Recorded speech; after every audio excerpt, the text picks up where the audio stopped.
Cinderella was now 75 years old, after a fulfilling life with the now passed away prince. She sat happily in her rocking chair, watching the world go by from her front porch, with a cat named Alan for companionship. One sunny afternoon, out of nowhere the fairy godmother appeared.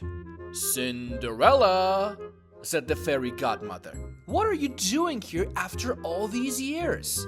Cinderella replied, "Fairy godmother, what are you doing here?"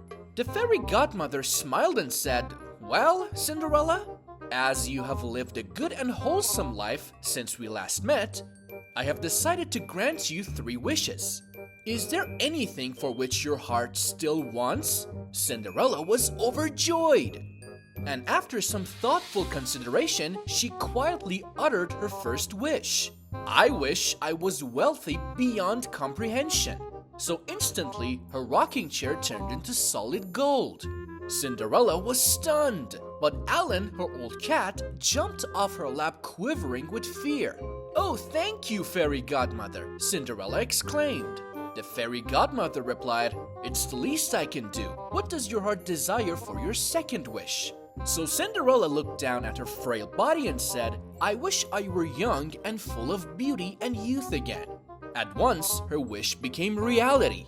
Her beautiful face returned, and Cinderella felt stirrings inside her that had been dormant for years. Then the fairy godmother spoke again. "You have one more wish. What will you have?" So Cinderella looked over to the frightened cat in the corner and said, "I wish for you to transform Alan, my old cat, into a handsome young man." So magically, Alan suddenly underwent a transformation.